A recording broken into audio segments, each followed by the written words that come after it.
Ready. So thank you everyone for coming. As always, it's wonderful. And the community is the community, and this is what brings us all together. We have a distinguished speaker here tonight who flew all the way up from the Bay Area just for this event. And I can't remember his name. Sebastian? Is it Johan? Anyway, somebody in our community who doesn't need any introduction, Jon Bach. And when we're done with the presentation tonight, stick around because we have 4 drawings for the door prize, and John will do those. So thanks again for coming, everybody. Jon Bach.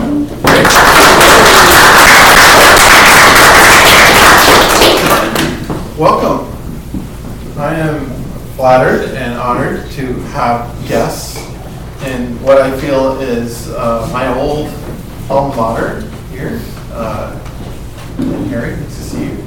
I worked at Cordev for 6 years, and it is fantastic to be back and hosting tonight because I have a confession to make. Well, first, I didn't fly up just for this. I'm here for the Tableau conference. Tableau is a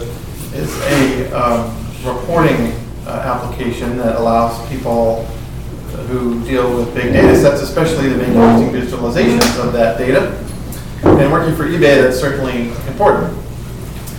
And it happened to coincide nicely with QASIG, so that's why I'm here. And I don't know how big Tableau software is. I think they're in Fremont. But there was 5,500 people at this conference. They rented the Washington State Convention Center, like both sides of the street, and had an open bar for 5,000 people, and it was off the hook crazy. Hired Sir Mix-a-Lot to show people around Seattle. Amazing party that they had. So I'm here to learn Tableau enough to tell stories about quality. And so the keynote this morning, by the way, at the Tableau conference was Neil deGrasse Tyson, the astrophysicist. And I'm like, well, that's a party. And he's in town. I don't know if he's at the Paramount or where he is. He's speaking. If you have a chance, you got to see him. He's a rock star. He was mobbed at the end. Of course, we're all data geeks at the conference, right? And he was showing these visuals that were absolutely stunning about, for example, about pictures of galaxies in the 60s that looked irregular, because there's elliptical ones that are pretty regular, and spiral galaxies. Right? And then there were these oddly shaped ones, photographed and characterized as other or irregular. And then he showed this visualization of this video, this computer simulation. 2 galaxies, 2 regular elliptical galaxies that slowly, over millions of years, of course, sped up, right? And being sucked into each other, colliding and spinning off, and then he freeze frame, and they looked irregular. That is why. And in the 60s, they didn't know that's why they were irregular. So when you see the system, when you enable people to use data to tell stories and see systems, that's sexy. That's exciting, and it gets me excited about what eBay is really all about, and that is enabling an economic engine for every single one of you. So this talk is about me preaching, except it isn't. I'm not going to preach about the merits of eBay. I'm a tech guy. I'm a data geek now. And I want to share with you some things that I learned that took me from what I thought I was, a tester, and I believe I honestly was a tester at the time I took this job 4 years ago and left Cordev, to now I feel like I'm an advocate for patterns and practices that help us know if we're doing well. Okay? And I think that's a fascinating thing to have happen to someone.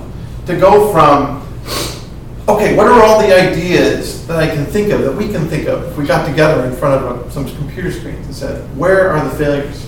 They're not going to tell us where they are. We have to provoke that information.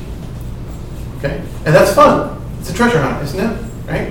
How many are testers? Where are my peeps? My old peeps? Okay, enough of you. Good. Critical mass. So there's the choir. For those of you not in the choir, that's my choir. To go from that to how do we discover these cool and interesting risks to we found a bunch of them. Now what do we do? That's what this talk is about. Now what do we do? What could we do? What should we do? Okay? So, put my clicker here. So in 2009, this is who I thought I was. The testing geek. Session-based test management, that's SBTM, that way of managing and measuring exploration through time boxing of missions for all intents and purposes, or charters. Like you charter a bus to go somewhere to see the sights, then get off the bus and see the sights and do whatever, and write a trip report about that. So that was about enabling testers and engineers to be accountable for their work in a new way. Something my brother and I invented in 2000 for HP, and to explain to them partly why, despite thousands and thousands of test cases, their best bugs came from when they were allowed to play. And so we said, we think we know why. But let's bring some formality, for lack of a better word, some process, just enough, to this creative art. Wrap your exploration, your mission statement, in a session, like I'm in the session right now. You are here sitting down, I am here talking. I'm trading you intellect, right? And at the end, you may make a report about that. Okay? So that was one of the things. For CorDev, I was manager for corporate intellect, and I would do auditions when I hired people. I would okay, I see your resume, blah, blah, blah, whatever. I want you to go to the whiteboard and tell me how you would test this program. Let me just draw a low fidelity prototype on the board. Okay? And I would listen for things like, do they ask me any questions? What questions do they ask me? Do they ask follow-up questions? Are they reacting well if I go into a role play of a recalcitrant PM or a developer who's stonewalling them? Do they, if I give them a particular project risk, do they take that bait and say, oh, now that you said that, I guess I can't run those tests? And I'm listening for things like this, like an audition. Come up and show me how you would test. Heuristics like structure, function, data, platform, operations, time, or affectionately known as San Francisco Depot. I love mnemonics like this. It helps me remember where bugs may be hiding. What little rooms in my software house are these roaches camping? I live in San Jose now, and we're having a bit of a drought down there. I just wish it would rain once. I just feel so hydrated being back in Seattle. My skin is just gone. And so we have these in our house. We have these little ants. They're like this big, and they go in these little lines, right? And they find any kernel of moisture they can. They're looking for water, and they're sending trails. And when I'm not fascinated by them, I'm actually trying to get rid of them, right? So I'm, having this battle of wanting to study why do they go this way versus this way, and what if I break the scent trail? What are they going to do about that? So there are analogies and metaphors that helped me back then find interesting problems for my clients, people who hired CorDev to do testing. The heuristic test strategy model is something my brother wrote. Often helped me with ideas about testing. Where are these bugs hiding? I came up with ideas around Legos, different colored Legos. And what if a Lego represented a particular kind of feature in your product? And what if I took you 6 and I put you on a round table here and you're sitting all facing each other? And what if I dumped some Legos out in front of you? And what if I said, yellow is eBay search, and red is checkout on eBay, and green is a vertical like eBay Motors, okay, eBay Fashion, okay?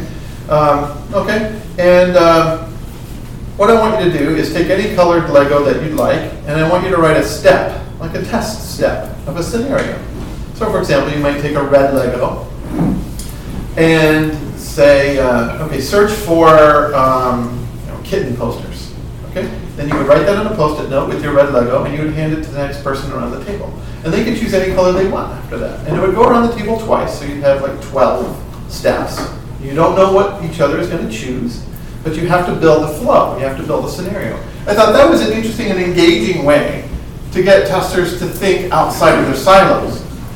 And silos aren't a bad thing. They help us specialize. They help us focus. But if that's all we're in, then we're missing a bunch of things. Okay? So that was one of the idea I came up with to help testers. And there's all kinds of things like, some root cause analysis where you take, I say a feature like eBay search, and then you give me any failure, like, 404. And I say, okay, and then it goes back to me. I say, okay, you're searching for kitten posters, and you get a 404, but only on Chrome. Okay, and then it goes back to you. And you say, well, you're searching on eBay, and you get a 404, but only on Chrome because you just installed it. You just installed the new version of Chrome, and you hand it back to me. So we're brute forcing things that may not have any correlation, but on the other hand, they might. So brute cause analysis versus root cause analysis. So I come up with these really interesting things and borrow some from my brother and colleagues and different things, and I considered myself a hardcore testing geek. I want to find treasure. I want to impress you, whether you're my bosses or my colleagues. I want to be the guy you go, we think we've found everything in this sprint that we care about. What are we forgetting? What can you think of? And then my challenge then would be not to throw out any half-baked idea, although that might be useful, but to listen to the problem that you're really trying to solve and listen to the context, or perhaps create a context that matters to you, and make that test idea that I'm just about to tell you as meaningful as I possibly could. That was me. Okay. Maybe you identified with this kind of person, this archetype, maybe even a stereotype, the testing geek. That was me. So I mentioned that Neil deGrasse Tyson was keynoting, so I thought I'd throw in a slide that's from NASA.gov. I think this is called the Heart Galaxy, the Heart Nebula. So in September 2009, I believe, Harry, you introduced me to a guy named Todd Paul at Microsoft Inc. He said, you got to meet Todd Paul. He's a good guy. He's really down to earth. He knows his shit. He would appreciate the kind of intellect that you have and whatever you said. And I said, okay. So I had lunch with the guy, and we talked about quality. We talked about notions of quality. We talked about heuristics and context-driven and all those half-baked ideas on the previous slide. And he loved it. It was his kinship right away, that he got me as much as some of you in the room understand me, that you get me. Okay.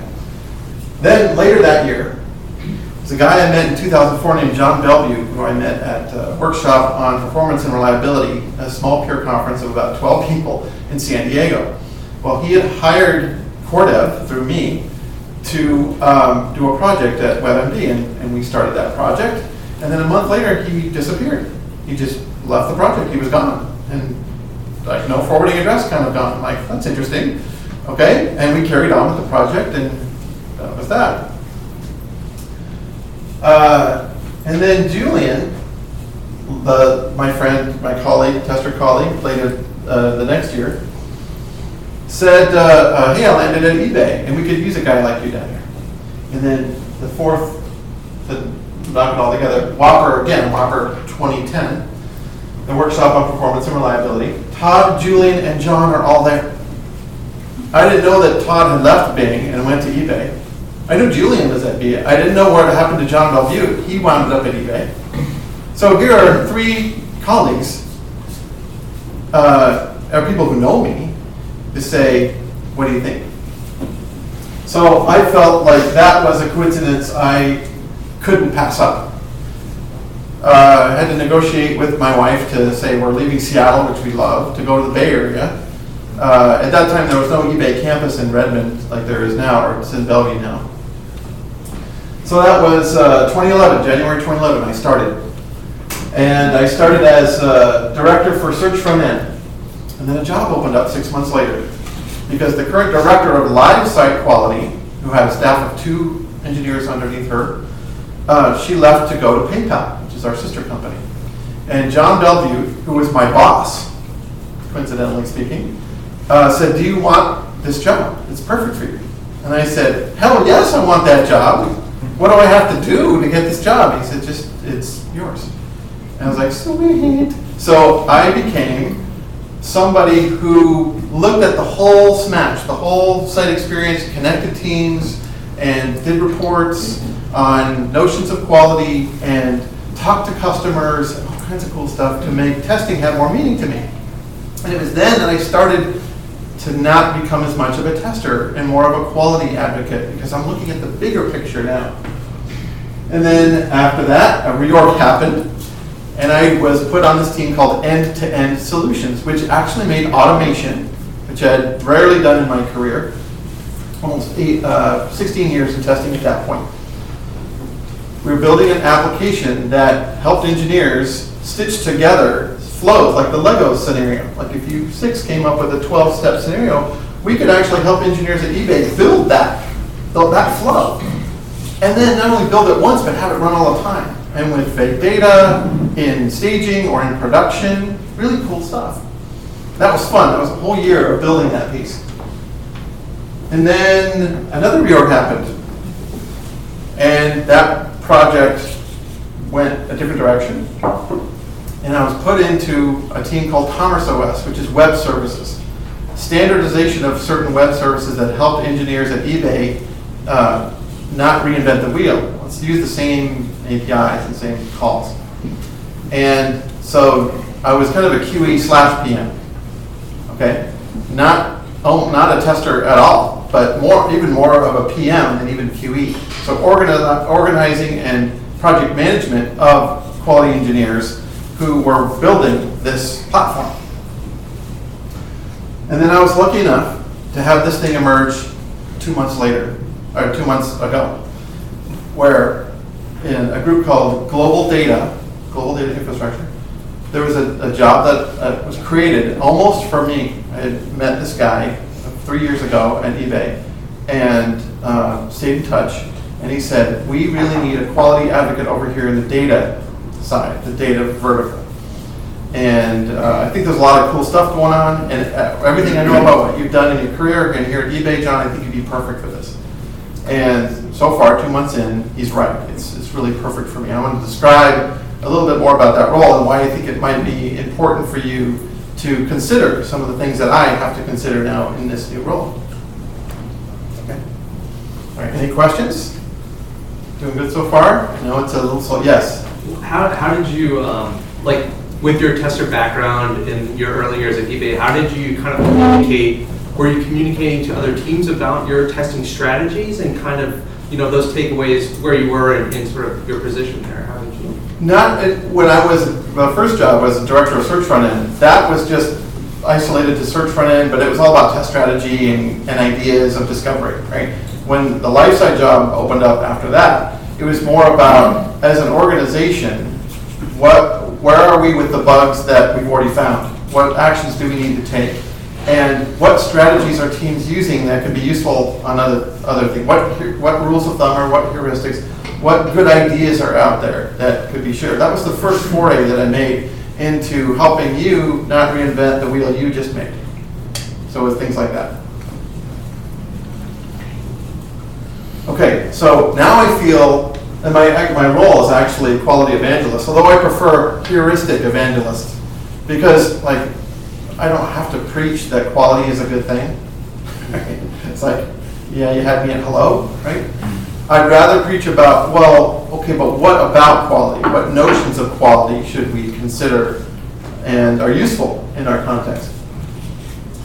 So this comes from something that PayPal is doing, a little internal program where you can put your picture up and have your own slogan so people can get to know who you are. And this is one that I made. Enable everyone to engage their economic engine. And that's what I love about working at eBay. As I said, I feel like my 7-year-old daughter, if she wants to start selling on eBay, she can. I want to enable her to do that, right? and to start experimenting with supply and demand and different things because we're homeschooling. So there are 4 patterns, 4 categories that I noticed I was doing when I was thinking about how to describe this role to somebody else. I'll talk about each one really quickly. So connecting with customers. There is a podcast. I don't know if you know about this, but there's twice a week there's a podcast geared for eBay sellers called eBay Radio. And it's hosted by a guy named Griff, who is a friendly, quirky guy he's like employee number 10 at eBay. He's been there forever.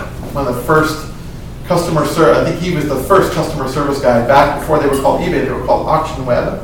And he would just be on the forums helping people use the site. And he had this great tribal knowledge. And eventually he was hired on as an employee, and he's still there. He's doing this podcast. So I heard about this. In fact, I was walking by in one of the buildings. There's a little room, and it says, quiet, eBay Radio's on the air. And I'm like, eBay Radio, what's that? So I looked them up, and I went on the wiki and learned about it. And I emailed them, and I'm like, hey, this is kind of cool. Like, how do you become a guest? Because it'd be interesting to kind of talk about my role as a quality guy. And with the director of the title of Director of Lifesite Quality, that's pretty useful. So he said, well, can you come on the show, X date, whatever. And I said, sure. So I get in there, I put on the headphones, and he said, do you want to take some phone calls? And I said, phone calls? Like, this is a call-in show? And I had to listen to the podcast. I probably should have listened to it. But, and I said, yes, I would like to take phone calls, but Griff, how about this? Instead of people calling in with suggestions on, you should improve this or make this faster, do whatever, can we just elicit bugs, like glitches from? He's like, yeah, sure, I'll say something at the end of the break, the commercials are playing, right? Once we come in. So we did this intro. He says, we're sitting here with Jon Bach, Director of Lifesite Quality, and he wants to hear about your bugs. So let him have it, or something like that. I'm like, oh no, what am I getting myself into?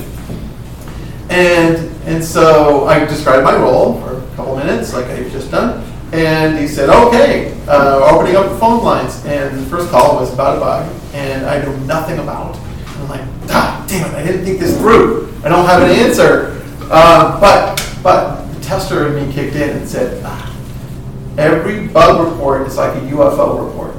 There's context and dependencies and variables to listen for, so that when you get back to your desk, you can play around with those and see if you can recreate it. So it became I became like a sheriff in the South, where Clem is saying, I saw these bright lines in the sky, and me, the sheriff, would be like, well, Clem, was one red on one side and green on the other? Oh yes, you saw it too. And I'm like, that's an airplane, Clem. I'm like, come on. Port is on the left, like port wine, and green for starboard. Oh, never mind.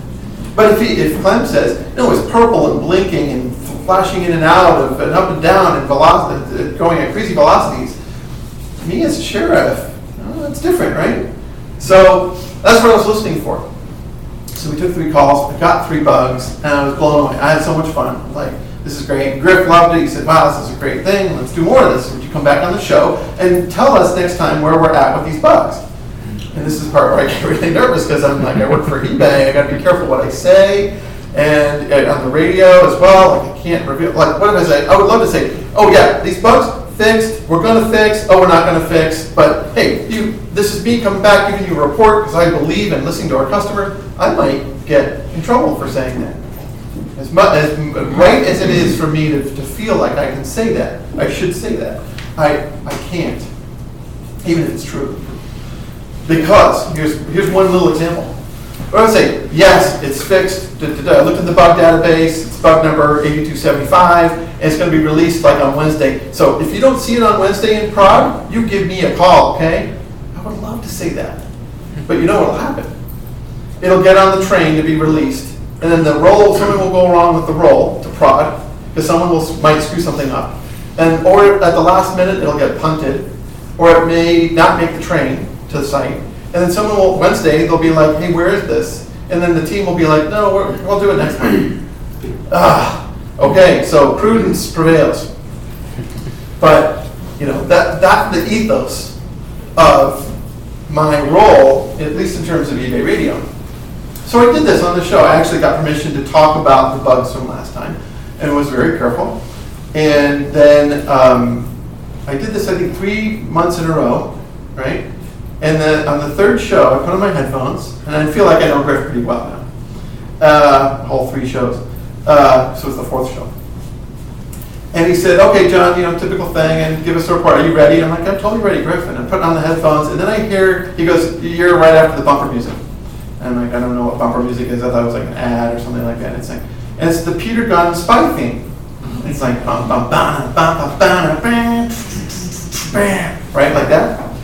And there's this voiceover that says, right now, it's your time with Jon the Bug Hunter, eBay's Director of Live Site Quality. And I'm like, I take out the headphones, I'm covered. So, Jon the Bug Hunter. And so I'm like, all right, so be it. Jon the Bug Hunter. In fact, I was so excited about that, I went to IT. I emailed them, I said, how do you get a custom eBay address? And thinking they would say, hell no, you can't have one. And they're like, yeah, well, it depends, but what do you want it for? And I told them. And they said, what's the thing? And I said, bughunter@ebay.com. I said, okay. So they gave it to me. So if you find a bug, I invite you to email bughunter@ebay.com and you'll get me. And that is my official, what we call pink ID, because back in the day when you posted as an employee on the board, you had a pink banner. Okay, so it's my pink ID. So that is customer advocacy. That is me wanting to do the right thing, but be careful about how I do it, but to say that, and to also get context. I'm not saying that you should go into your companies and say we should make a podcast and start doing this, but it's one way that you can, it's one empowering way to elicit more data about things that are important to people that you care about. There's another program we have called Net Promoter Score. Have you ever heard of this? NPS. It's the degree to which your customers take a survey and they rate you from 10 to 1. How likely are you to recommend to a friend or colleague this particular eBay experience? So we have a program where employees get to call back the people who have rated us a 5 or lower. Okay? And you can sign up and actually physically get permission. They know they're going to be called sometime. They just don't know when. And this is something I signed up to do that's terribly fun because everybody thinks we're really not going to call them back. And I know this because when I've done them, and I've done them every month for almost 2 years, I do about 2 or 3 a month. Invariably, when I call, I say, my name is John, I'm with eBay, I'm in quality, and we got your report, your little verbatim that you gave us about your experience, and I was hoping this would be a good time for you to tell me more about what happened for you. And they're usually flustered. Almost, I would say 75% of the time, like, you're from eBay? You're calling me back? And yeah, I'm John, I'm an engineer at eBay, and you remember filling out this little form? Oh, yeah, I'll tell you about that. And they light right up. And they give me the 3rd degree, or they're like, oh, that was, I was just mad, and I'm over it. And they feel bad, But I'm like, it's okay. I'm not here to judge or anything. I'm here to just listen to your story. And the data point I get from these calls is they always end almost 100%, I would say 90%, the same way. I'm really glad you called. I'm impressed that you called. It's fun that you called. And that it seems like you guys are really listening. And now I don't know how other employees handle those calls. I hope they handle it with the same kind of spirit and verve that I try to handle them with. But it's fun to do because they don't expect it, and I get some good data around that. And I write up my notes, and I hit send, and it goes to the portal, and somebody does something with it. So that's part of what I do. And lastly, there's a program called Voices, and these are our early adopters. These are hardcore eBay users, usually sellers, but they meet like this. And Griff usually hosts them. and they tell their stories, and we've known them for years, and they get to see the first crack at some of the products, and so I've spoken at one of them, and I was surprised to see how many knew me as Jon the Bug Hunter. So it's fun to know, because they're just the hardcore early adopter program. So if you have a program like that at your company, then you should take advantage of that, because you get this wonderful context, this really deep user-based context. Or if you have forums on your site for discussion forums, that's useful, certainly useful too. Okay, questions? Connecting with customers. What's one way you've connected with customers as a tester? Is there anything that I could learn from that eBay should start doing that worked for you? Yes. I met you at a conference a couple years ago in Nashville. Okay. Oh, right. You tweeted out, say, I'm looking for people that have worked with U-Test as either a tester or as a customer. I remember that. And I came and met you, and we talked about it, and it was awesome. So that was one example that you kind of good reminder. U-Test. Yes. That, right. So I took that back to my company. I was at Starbucks at the time, and I was looking for ways to do this crowdsourcing testing, and they had started using Yammer there that year. Yeah. Yammer is like an internal Twitter. If you haven't heard of it, you can use it at your company. It's just like little tweets, right? Yeah. Yammer. So you can set up specific groups and stuff. I think Microsoft owns it. Yeah.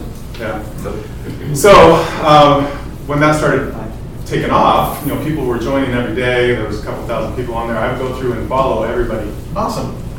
And soon I was at the top of the list of being followed back because they would follow me. And so I used that to my advantage with working on the mobile applications. I said, hey, if you've got an iPhone or an Android phone out there, these are the applications that we're testing. We're looking to get people to come give us feedback. And I got all sorts of people that were very interested in it. Great idea. Yeah, it's like a customized Twitter. It's like a Twitter hashtag that's devoted just to your product or service or whatever, and using that. Great, thank you for reminding me of that. That's awesome. So when you did that, let me ask you, did you identify as a tester at the beginning part of this talk? Yeah. Okay. When you did that, do you still feel like a tester? Do you feel more like a quality guy? I'm testing a theory. The answer is no, that's okay. And we're willing to take a data point. But what happened for you when you started doing it? Well, I got different perspectives from different types of users, not just the guys that are running through test cases every day, but people that are using it. But I'm suspecting you got a broader notion of what quality could mean. Oh, yeah. I've heard a definition, and in my community that Harry's involved in, for one, it's often overused and oversaid. But we quote this guy named Jerry Weinberg, who's done a lot of seminal work in our business. And the short definition of quality, at least from him, is value to some person I care about. Right? And my colleagues, some of them have since edited it, lengthened it to include more. But to me, that's the essence, is for example, Tableau. What is Tableau's value to me? And do they care about me? And the answer, the extent to which Tableau can answer that for me, is the degree to which I find they have a certain amount of quality. Okay? So certainly when they have millions of dollars to put on this whatever show they're putting on over there that's just off the hook crazy, let me give you an example of how they made us feel, at least how they made me feel. There's, you've been to a conference before, perhaps, and there's a reception, like in the evening, in an open bar or whatever, maybe you have a ticket, and you just mingle and you meet people like yourself and whatever. So it's just about time for the doors to open. It's like 5 o'clock, and I hear this band, like this marching band, playing in the room, and we're all milling outside. We're not allowed to go in, and people are cheering, like raucous cheering, and I'm like, okay, well, whatever's going on. Oh, it's the employees. That's their employee meeting, and I bet the CEO is just unveiling the brand new thing, and it's going to be a while. And then the doors in the middle of the cheering, the doors open up, and there's this big open area. There's like a semicircle, and this gauntlet that we apparently have to walk through being lauded and applauded with cheers and this marching band, and it's like, this is for us. You're our customers, they said. Welcome, thank you. I was like, wow, okay, well, that's one way to, brand loyalty. Whew. It's kind of, I'm an extrovert, but still, even I was kind of shy. I was one of the first people in the door. And I was like, whoa. And now it's on like YouTube and the whole thing. It's a very interesting way to welcome your customer. But they made us feel really welcomed and very appreciated. And that's the ethos, again, that I try to do for eBay and say, and I'll do it right now. If you have used eBay, so not just the bug hunter emailing me, but I'll stick around after the talk. I do want to hear stories. They can be positive, they can be negative. I mean, I've heard them all, but I haven't heard yours. And I've heard maybe ones like yours, but everyone's a little bit different. And I can't promise I'll go back and say, we're going to fix this, obviously I can't. But like a UFO report, if I say, I hear your UFO, and it sounds a lot like hers, and it sounds like a lot like his in the back. And I go, this is like something real. If you studied UFO reports, which I actually have, because they're fascinating, like the Phoenix lights, I don't know what year that was, several years ago, where thousands and thousands of people saw these lights above Phoenix, inexplicable lights, and even the mayor at the time was like, I don't know, we have no idea what this is. That's what I'm trying to do, is triangulate and find out what the problem really is. So in raising this kind of awareness, raising these UFO reports, I may write a newsletter that says, here are some interesting practices going on in this team versus this team and this team. Here's the count of bugs that are overdue to be fixed and different things like that. The priority 1 bugs that were found this week, once in a while, I will host a root cause analysis or be a part of a meeting that explains why it happened, so that I can come back to imagine you were my colleagues at eBay, and I'd say, don't do this. Okay, let's not do this again, please. And this. So once you hear the story and it really hurts, like an eBay outage, some kind of denial of service or whatever, that we need to learn from. And we not only need to learn from it, we need to tell stories about that. And that has to persist in our culture. Okay. So imagine that you're all on different teams. You're all in your silos doing what you're paid to do at eBay. And so I might know what team you're on and say, there is a team called eWatch. I may come to you, Paul, and I say, did you know, has eWatch reached out to you about a particular bug that they're finding? And you go, no. eWatch is tier 2 customer support. So there's hundreds of agents, thousands of agents answering the phones. And if it needs to get escalated, it goes to eWatch. Okay? About, 2,000 staff in Utah. And I have those guys on speed dial so that when I find something and I look in the bug database and I'm finding it not the right thing, I'm like, how many people have reported this thing I just saw? So they're important because they often call me and say, this bug has been around for a while, who really owns this? Can you help us escalate this to the right channels? Usually they're pretty good. But once in a while, they just need a little push. They need some guidance because they're not getting the traction that they might need. So that's part of the service that I do because I've got some tribal knowledge about who's who. I know Paul's on search front end, and I know Wilson's on search back end. And even if I build credibility and standing with colleagues, and some may call that politics, I prefer relationships. Right? It's just like Washington. It's not politics, it's all relationships. It's all who you know. And so I call them favors and I do favors. Just because that greases the gears of the progress that I want to see at this company. Okay? That I feel that we have our badge that lets us into the building. There's values on the badge. And I love turning that rhetoric into action. Can we actually live this? Can someone execute well every day, for example? Can someone debate, decide, deliver every day? Can someone do the right thing every day? Okay? And I want to try it. And so this is how I try it.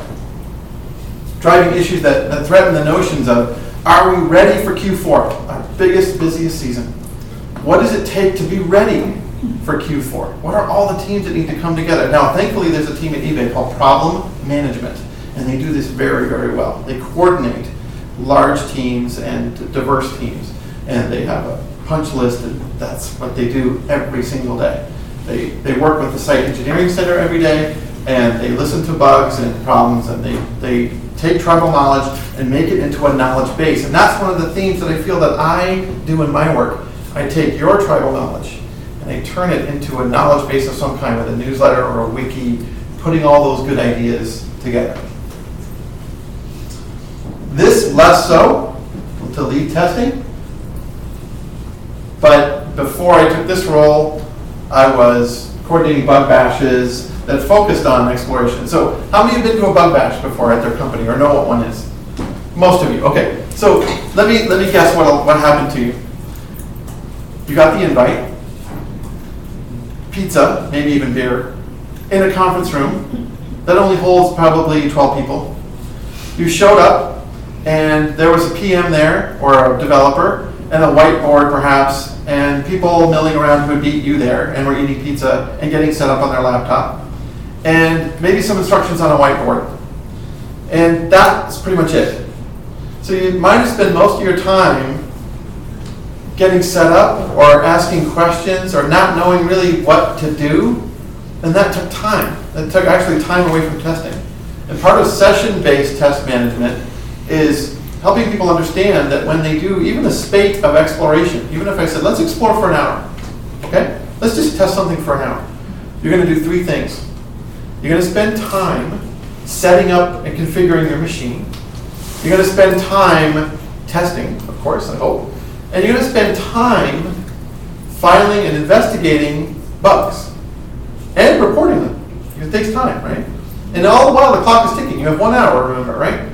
So if you spend 59 minutes configuring your machine, how much testing did you get done? 0 or 1 minute? Or if you came in perfectly configured, because all you had to do was launch a web browser, and it's all, all the URL was populated for you. But you found one bug, and it took you the whole time to figure out if it was you, or you crazy, or trying to repro it and then write it up. That took 58 minutes. Or maybe you were testing the whole time. Setup was nothing. You didn't find any bugs. You got really good coverage. You're like, wow, this is really good. We should ship this thing. Right? TBS. Test execution, bug investigation and reporting, session setup. Those are the three things that happen in a session when you're doing session-based exploration. And a bug bash is no different. So what I try to do for bug bashes is reduce the S time and reduce the B time. Because even though it's a bug bash, I really want it to be about coverage. I want all of you to come to my bash and have pizza, sure. That's some fun, right? But don't be interrupted by having to do all the setup stuff. If I can configure that for you ahead of time, great. If you find a bug, I want to be right there with you and say, yep, Paul, don't worry about it. I know about it. Move on. Not the droid you're looking for. Okay? Because that helps him maximize the T time testing. So even in this talk, you're seeing STB or TBS, right? However you want to list it. Setup happened before you got here, so it didn't have to interrupt me. But you've been to presentations where at any time something could go wrong. And my T time, my coverage of the slides will go horribly down. So far, so good. Okay? And there's also a bug in this paradigm would be some heckler, perhaps. Not a technical glitch, perhaps. But if somebody who has always asked me the same question, no, you didn't answer it. Or some or an earthquake or something. So any interruption to T, the execution part. So that is, I want to host bug bashes that focus on maximizing exploration and not configuring and writing bugs. And then you mentioned crowdsourcing as one of the things I got involved into. Okay, any questions before I show you something that happened very recently? Yes? I did have one. So one of the things you talked about was your P1 and sort of raising awareness. Does that happen for you like across multiple teams? So I think about that's a great idea. How do I bring in other teams in my company? Typically we do like a post-mortem where all the players involved are kind of in a room. But would your recommendation to be open those discussions up? Anyone who's interested can learn from these mistakes. I'm a big fan of wikis because anybody can edit it and they're really quick to write. We use Confluence and Jira. And so, because even though it's a bug that may be in GDI, in my particular silo, anybody can learn from it. If it's just a null pointer or some silly mistake that we made, then yeah, I want everyone to know, like, hey, just because I was wrecked by this doesn't mean it was for nothing. So I would rather share that, and it's a matter of engaging people who would care, and they can't care if they don't know. So you have to try it. So that's my solution to a lot of things. Just try it. See how it works. If it doesn't work, you can just back off from it. You know, the things that have legs that give you energy will persist, right? That's my biggest lesson that I keep learning. That, like, why do I keep doing the same dumb thing over and over and over again? Because I have energy around it. That's why. I'm stuck in a paradigm that keeps me making that mistake, and that for some weird reason that gives me that there's energy behind it. I have to address that. Okay. So this is something that I feel as tester colleagues and quality colleagues that I wanted you to be aware of. This is a guy named Ben Simon. He works at eBay, by the way, and he is a colleague who happened to go to healthcare.gov. You've heard of that site before? To get medical insurance for his daughter. And he did a keynote at a conference called CAST, or the Conference for the Association for Software Testing, which has been in Seattle twice, 2007 and 2011. And it's in a different city every year. And it's about 200 people like us who get together and we just jam. We just talk about testing, and the talks are facilitated. And that is, if there's questions and somebody at the front is a facilitator, they manage a stack of questions and threads and different kinds of ways to convert. So Ben did a keynote about life site quality in terms of his experiences at CAST. It's on YouTube. I just realized I don't have audio. So this may be a very quick little demo. Because I don't have an audio port. Is this full screen?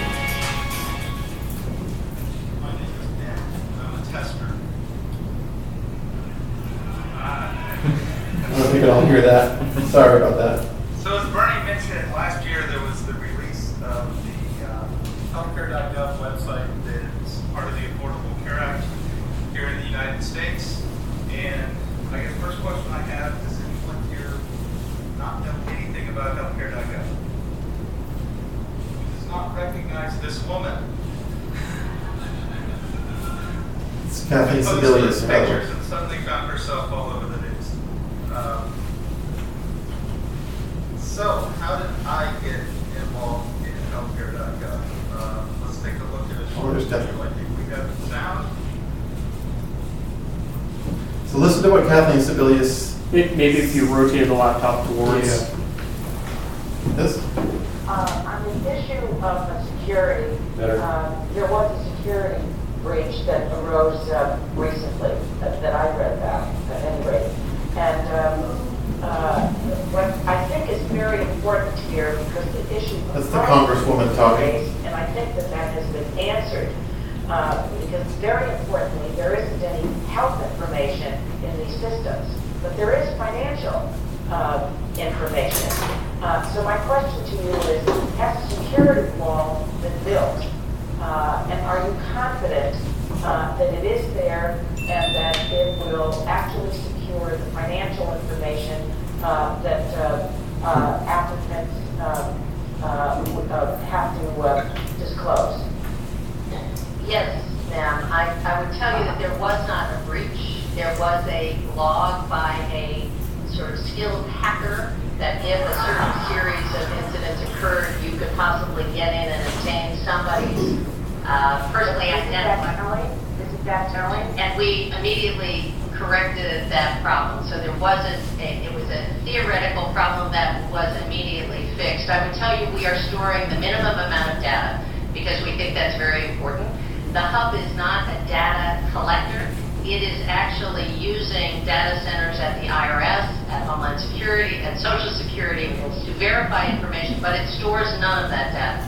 And we don't want to be Generally, Thank you, Chairman. expired. Chair recognizes Mr. Simpkins. Okay.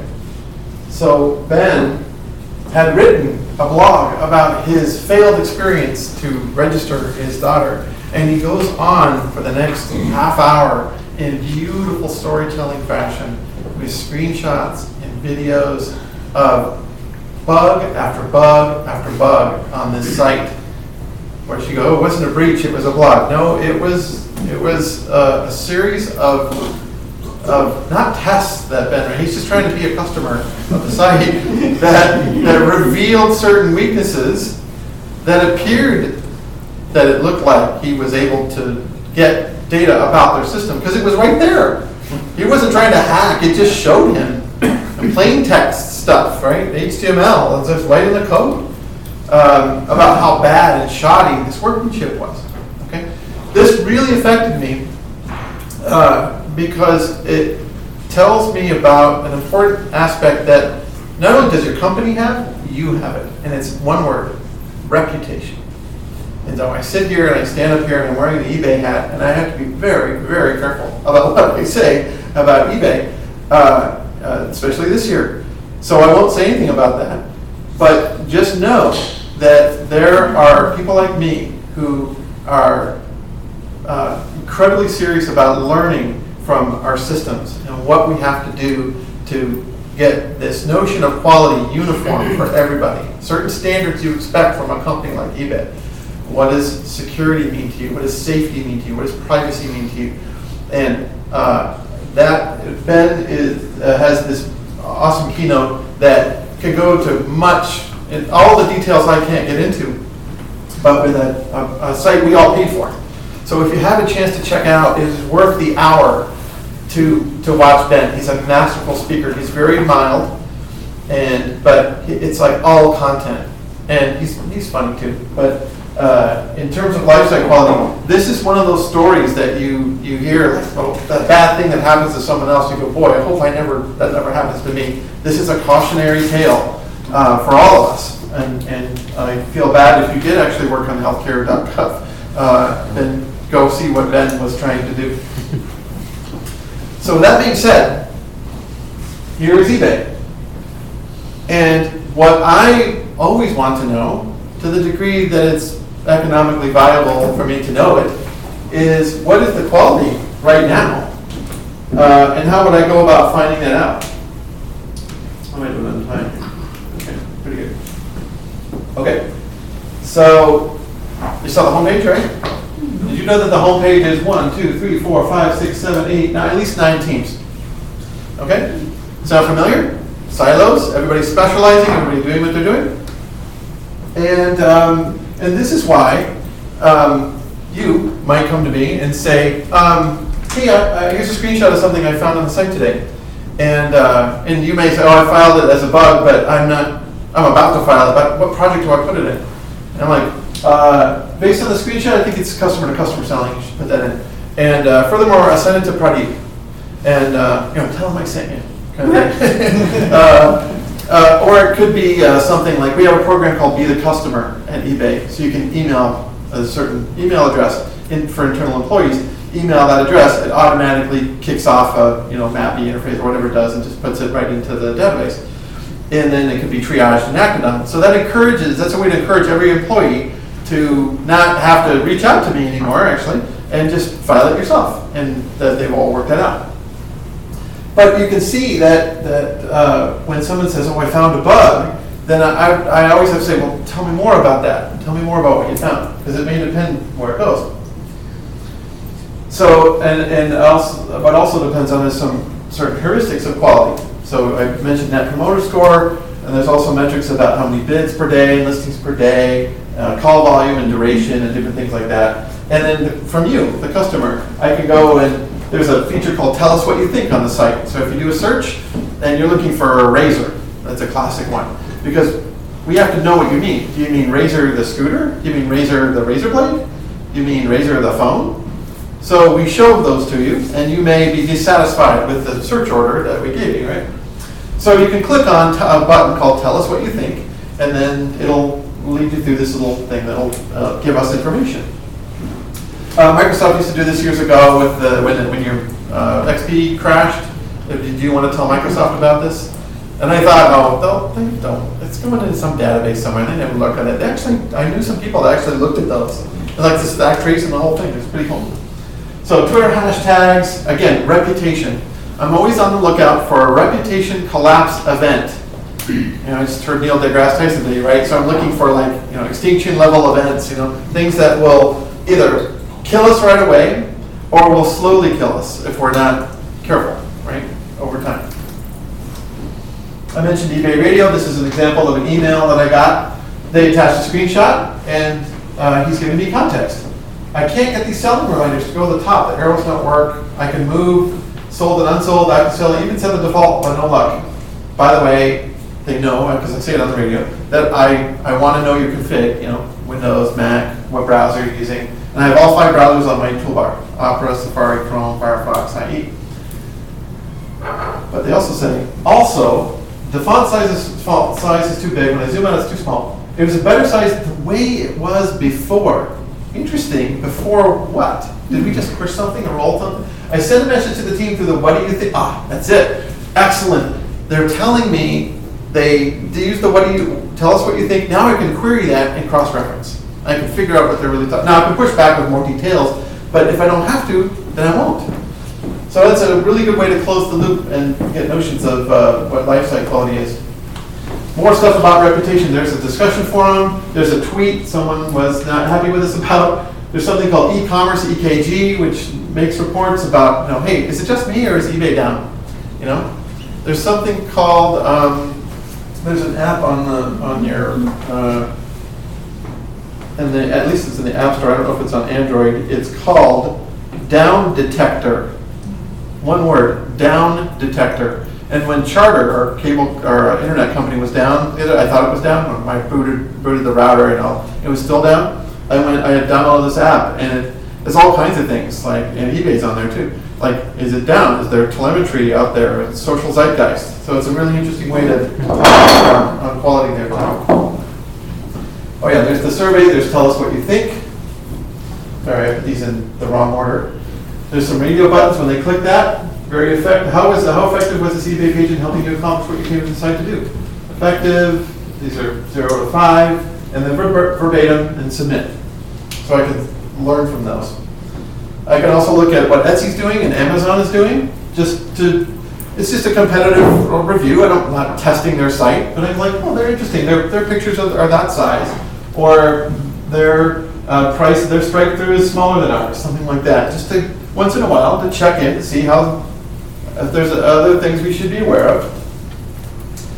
Or if a big seller wants to dump their old inventory on the site, and they work with our marketing team to say, can we just have this flash sale, which actually happened in December a couple of years ago. HP wanted to get rid of some touchpads. And so many teams had to come together, right? Capacity, site engineering, marketing, customer support, selling, merchant. All those guys had to come into the big war room and say, okay, what are the parameters of this deal? And how are we going to pull this off? So that's a notion of are we capable of doing this? And if we are, how would we know? And what should we plan for in terms of risk? One of the things that's also important to know, like you go to Facebook or eBay, one experience, 1 hour or 1 day may look different than it did previously. Okay? That's because we're doing live testing. We're doing A/B testing. Here's version A, here's version B. And what's getting the most clicks? So you come in, we get your GUID, we hash it, and we say, look at that. This is getting a lot more clicks. Is it because of the image? We think so. So there's ways we use our experimentation portal to figure out how best to make the right decision of what design to have. Things like this. If something happens and something's out of band, and this is like bids, in this case the United Kingdom, and I've obfuscated all the important data. So what I will do is, like, if there's new hires that come in, I'll do an exercise. Say, what's your conjecture about what happened here at 4 p.m.? Why bids went down a little bit lower than they should? Tea time. Huh? Tea time. Tea time. Very good. A lot of people miss that. They miss that right here. Of course, I might have just said United Kingdom and given it away. I just try not to do that. But But Is that sometimes 1600 Pacific or 1600 UK time? that's another thing. That's another thing that happened. Because that's midnight here. It's 1600 San Jose time. San Jose time. San Jose time. So you told me about context, that you know something special about the UK culture at 4 p.m., right? You told me something that you're telling me without words, that you have a conjecture that there may be some other story this is saying. And you happen to be right. At least I will corroborate your conjecture.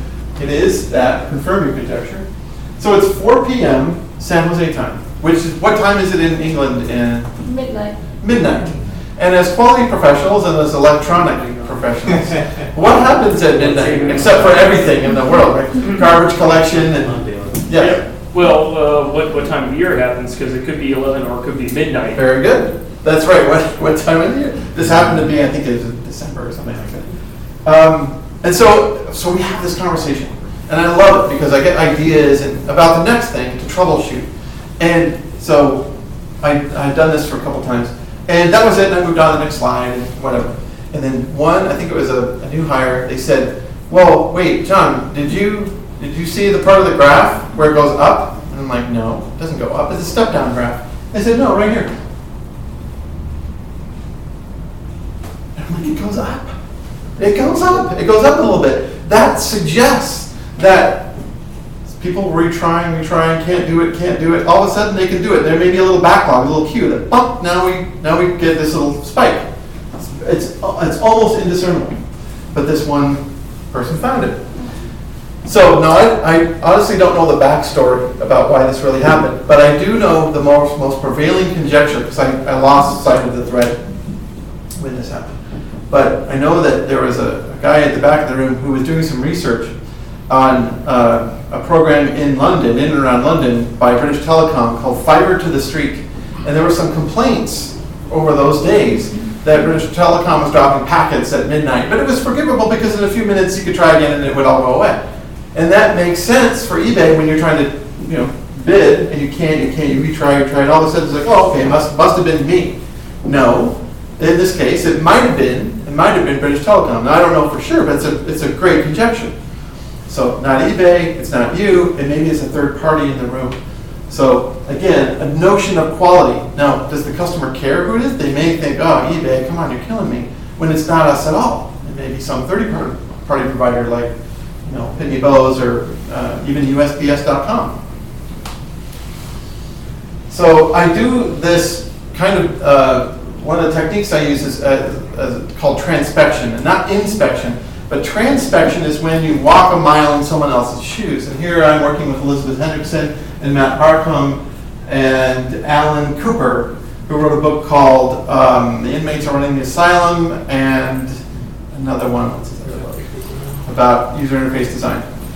And I'm he's the product owner, and this was at a conference, a little peer conference that Elizabeth put on. And I'm trying to think like him and do what he would do. And he's trying not to say anything to me, as you can tell. He's kind of like, because my exercise is, here's what I think that you would do as a customer. You're an on-site customer, and that's great, but don't tell me anything. This is how well I think I know you, Alan.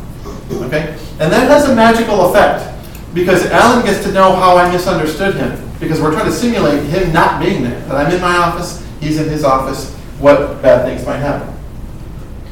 So I can turn that idea and actually invite you guys to try something. Like, what search can you type in that leads to the most items being found? Okay? So if you want, we can try it right now. You want to try some? Let's make it a friendly competition. Okay? So let's head to eBay. Right now.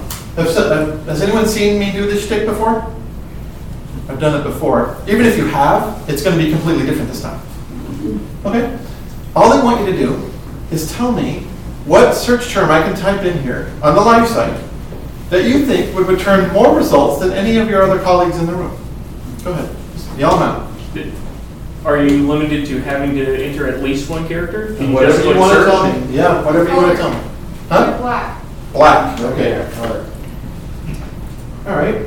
And of course, you will be the winner for the next 8 seconds before someone beats you. 5.5 million. You are now the winner.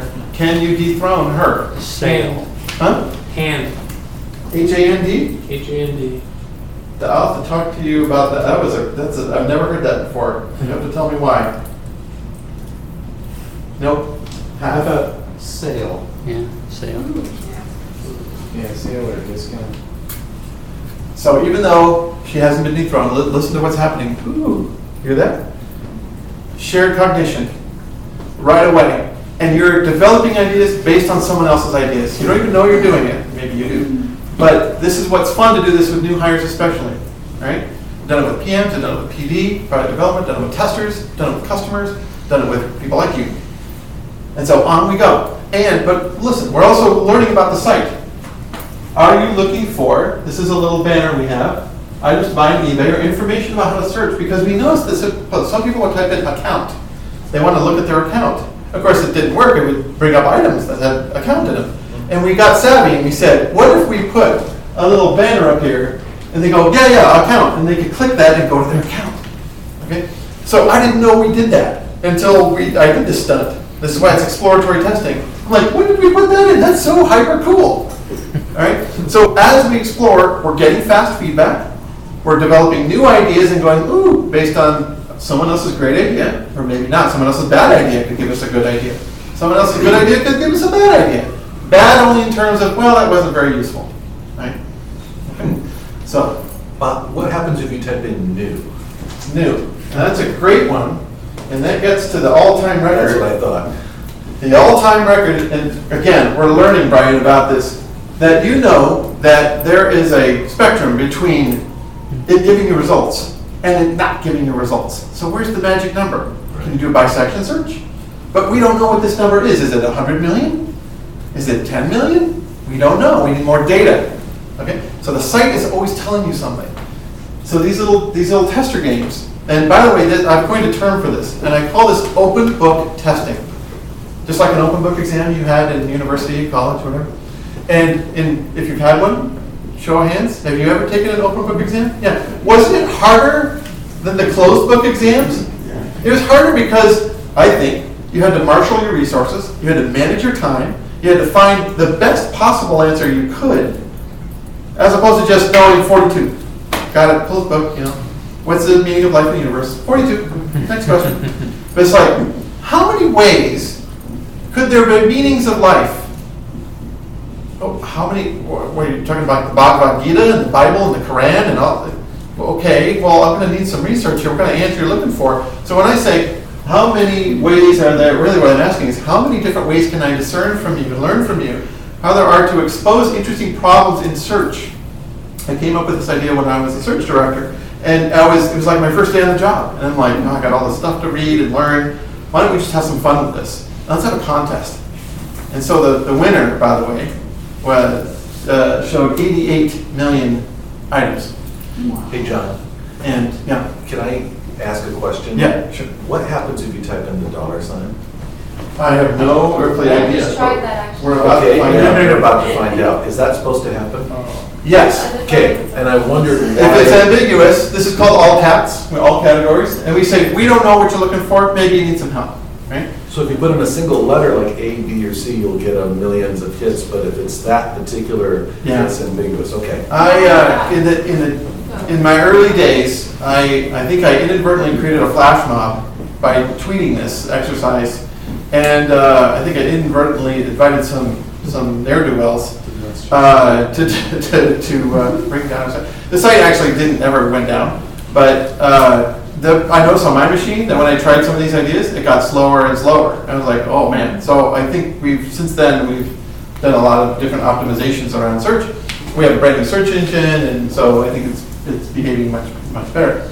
But you can see that in short order, we can have a lot of fun with things in these little missions. An open book exam. Question number 2, how do you find the most expensive item? And I'll save you the trouble. You go to Google, and you go, what's the most expensive thing on eBay? And people have done this, and they find this $99 million piece of property in Belize or something. And I'm like, yeah, but that's not on the site right now, right? Except it is. Except someone found like a $99 million piece of property, and it's like, it was live last month. But inadvertently, what happens when someone doesn't go to Google, or they say, I went to Google, I'm like, shh, don't say it.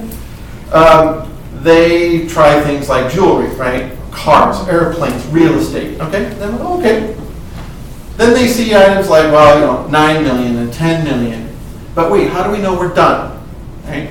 And so we start saying, domain names. Someone will find art or domain names. It'll be 21 million. And you'll notice that that's as high as anyone ever really gets. And so that's an interesting thing. Is that a bug or is that a feature? I've never seen anything more than $21 million, and that's interesting. So is that a good thing? Is that a standard of quality that we're not allowing someone to do more than that, or is that a particular bug? Okay. Dog fooding is also a part of what I do, like eBay Now. So if you want to buy something on the site, and maybe eBay Now eligible, at least in the San Jose area, some cities that we're trying, then you can have it delivered to you, right? And so I tried this. I lost my iPhone cable, and my phone was dying at work, and I'm like, eBay. I go to eBay. I use eBay Now, and the courier called and said, I'm on my way. I found your item. I'll be there in a minute. I'm like, this is so cool. This is awesome. And they showed up, and I went to pay with PayPal, and this is what I saw. eBay isn't accepting PayPal right now, and I kind of chuckled because, hey, they're our sister company. Why wouldn't they accept PayPal? And so what the courier did was and the courier, by the way, was a developer for eBay. They're trying out the system, right? So, and live to us employees. And he goes, sorry, try it again, and it went through. So, transient failure, forgivable, lack of quality, but still interesting. We should work out these little tiny bugs. I just took a shot because I thought it was funny. And then, we should always accept PayPal. PayPal should always accept that. So dog fooding. So even if you're in the DevOps world, there's all kinds of risks you can avoid and anticipate, like rollbacks, accidentally turning off a feature, and re-rolls. You say, we won't roll back, we'll just roll the new version. That can accidentally wire on a feature, and on and on. In the world, as we get more to DevOps, these are cautionary tales that I tell the company about that. I also manage to overdo bugs in production and send out a report. That's one notion of quality. I don't like counting bugs. I'd rather count how long this bug has been open and what we should do about that. I provoke conversations about, wait a minute, if there is such a thing as too much quality. Do you agree? If you disagree, tell me why. I'm hoping you're not going to disagree. Go ahead. Can you have too much quality? Yeah, no. Why would you not want something that's perfect? Good. You took the bait. Okay.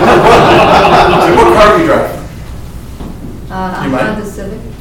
Why not a Ferrari? Because I don't have that kind of money. Well, okay.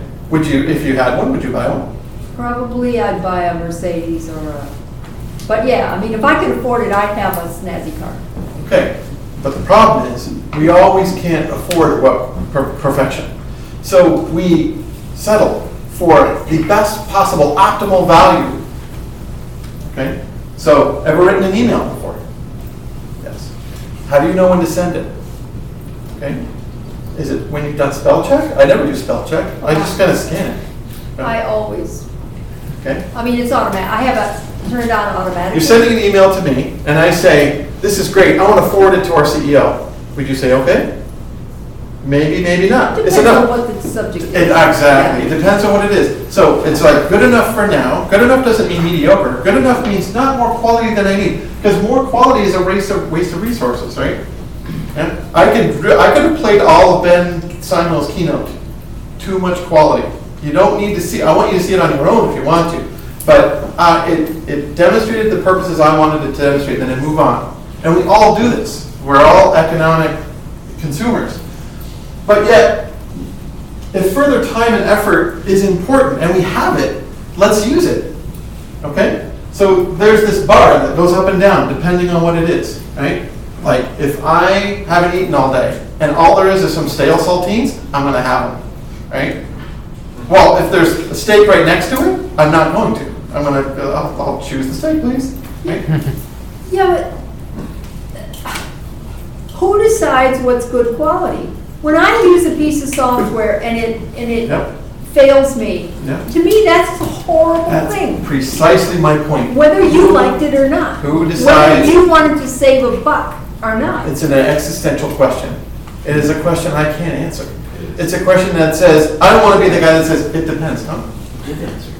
Well, I can't answer it for you. I can't. if you say, well, what's the quality of eBay right now? Well, I don't know. Through whose lens do you want me to? Well, how do you decide then what's good quality and what's not? One heuristic that I use to decide for me is if further time and effort is useful and helpful, then it's not good enough. If further time and effort is wasteful, for example, my wife and I have different cleanliness standards. Sometimes I'm the one who has the higher standard. Sometimes she is. Now, a company's coming over. I vacuum, right? Am I going to move the couch? Am I going to move the fridge? Ever moved your fridge and haven't cleaned it? Okay, right. So quality standards, right? Because it's expensive and it takes effort. But sometimes I think, oh yeah, good enough. And it looks pretty good. And my wife comes over and she said, really? Really? And I'm like, well, what's your quality standard? She goes, I don't care. They'll be here in 5 minutes. I want you to do it. Please do it for me, honey. Okay, right? Further time and effort is crucial to my marriage. Further time and effort for me to keep on cleaning, my wife would be like, I really need you to do that now. And I'm like, no, this is not a way to waste of resources for me. She says, it will be if you don't do what I want you to do. So we negotiate. We have conversations about time and effort because those cost money. And we have to allocate that well. So that's why good enough doesn't mean mediocre. It means the right amount of quality for the price I'm willing to pay right now. Okay. Well, as a tester, I have often fought for bugs to be fixed. Yes. Because I, as an end user, am irritated by what doesn't work. Absolutely. And you know what has been said to me? What? They said, we're not going to fix it until a customer complains. Right. To me, that's the totally wrong answer. We don't want customers to be complaining about our product. Right. But there are all kinds of customers. Go ahead. I'll answer, but I want you to. Well, I heard you talk about MPS earlier, and I think that this is a common problem anywhere I've worked. Is you're trying to get feedback from customers, and you have certain success criteria, right, that you're looking at. And as a data guy, I've used Tableau. I love it. If you're looking at retention, let's say, right, and you're focusing on quality of retention.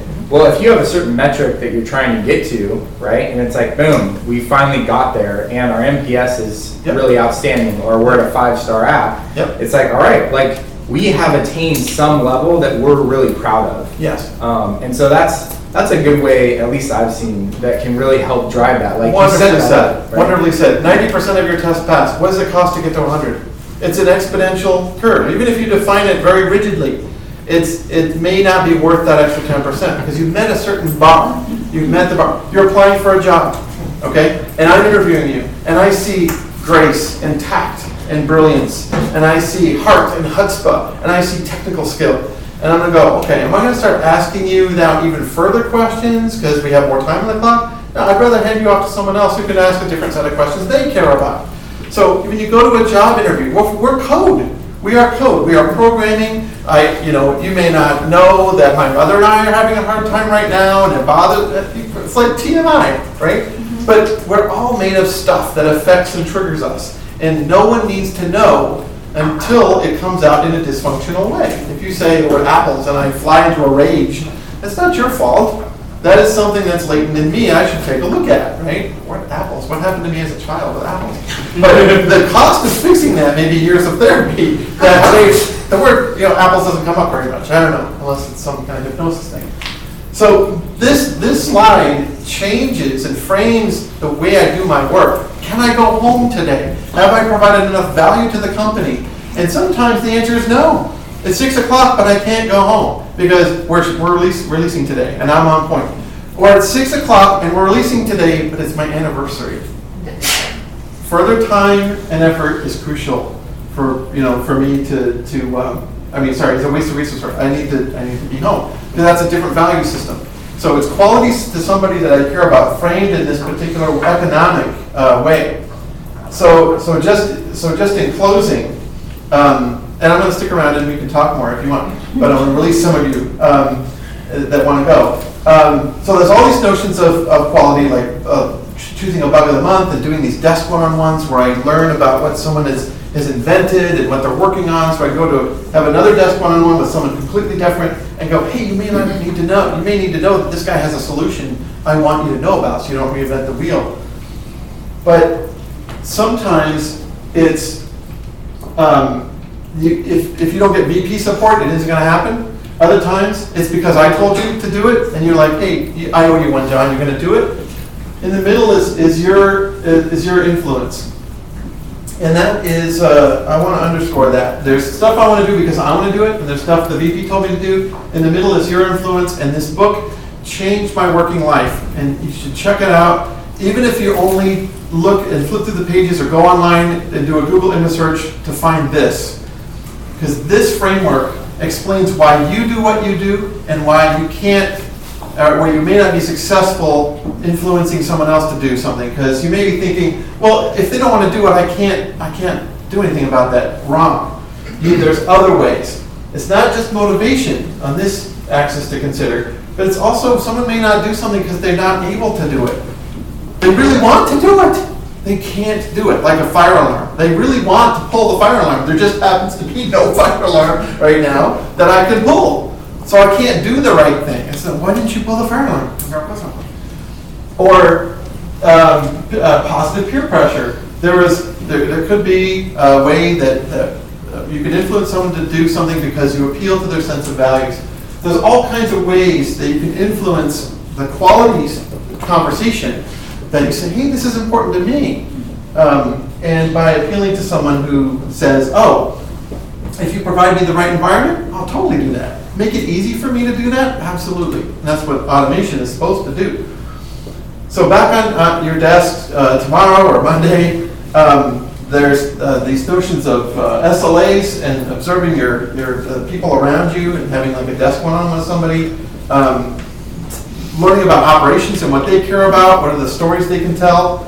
If you have a customer support team, what are their most wanted, what are their top 10? Their most wanted list. And ask them why. Why is it on your list? Is it call volume? Is it because you're tired of accessing the same knowledge base over and over again? What about business analysts? What do they know about our customers? What are they likely to do? What about user groups? Informal or formal? Maybe, and especially when there isn't a huge problem like an outage, what are they talking about when they're just talking? Early adopters, like our Voices program, is there a program that you have where you can talk to a hardcore user? Usability studies, that's another way I get good information about what customers are likely to do. Marketing roadmaps, competitor sites, and then open book testing to just try. That's one of the funnest things that people find easy to try. Just come up with a question either you know the answer to or you don't know the answer to, or you think you know the answer to, and watch what happens. So going from a tester, you can see see the evolution of, okay guys, let's see what we can do to find some bugs, okay? Now we did that a little bit with what can you type into search and let's find. But I was more looking at an aggregate of what's your perception of the quality of eBay? Just in those few seconds that you were trying those searches.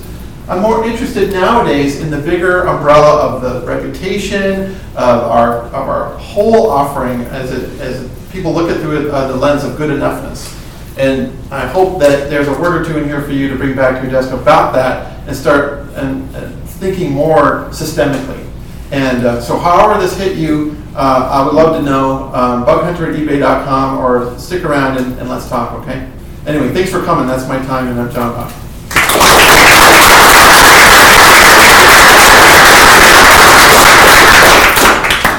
All right, so there's a prize of some kind.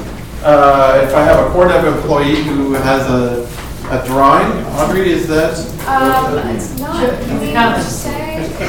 He's coming. Oh, it's Joe, okay. He's working for other people. I think we were all privileged and loved hearing you talk, John. Thanks for coming. Thank you, John. Thanks for flying all the way out from the Bay.